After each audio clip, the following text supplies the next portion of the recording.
We have some breaking news to bring you now. This coming through from Sussex Police regarding the tragedy yesterday of 3 people who lost their lives in the sea in Shoreham. We're being told by Sussex Police that 3 people, as we know, tragically lost their lives in the sea off Shoreham. A 4th person remains in hospital in a critical condition, having been recovered from the water.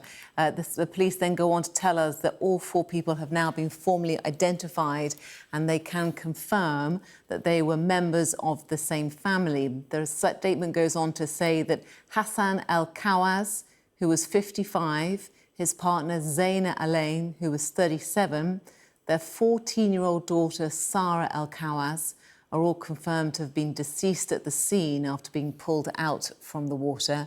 And a 4th person, a young girl, who is also part of the family, remains in hospital in a critical condition. The statement goes on to say it's understood that the family travelled down from their home in London to visit Shoreham. They entered the water from the beach at Shoreham Fort around 2 p.m. yesterday afternoon before getting into trouble.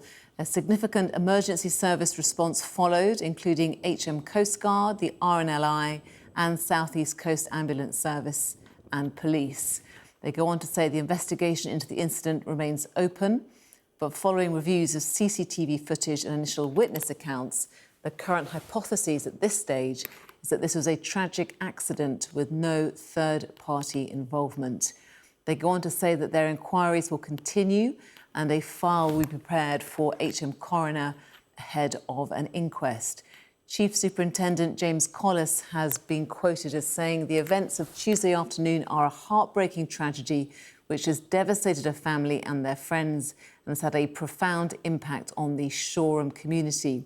The thoughts of all of us at Sussex Police remain with the family's loved ones as we work with our partners, including HM Coroner, to understand exactly how this incident occurred.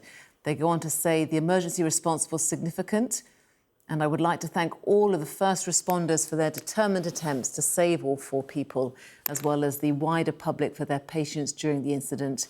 We will release further updates as soon as we're able, but we ask the family are given privacy that they deserve during this incredibly difficult time. So the identities there of Hassan el Khawas, who was 55, his partner Zeina Alayn, 37, and their 14-year-old daughter Sara el Khawas, confirmed to have died after being drowned at the sea, after being pulled from the water yesterday. And we believe that the remaining family member, a young girl, remains in hospital in a critical condition.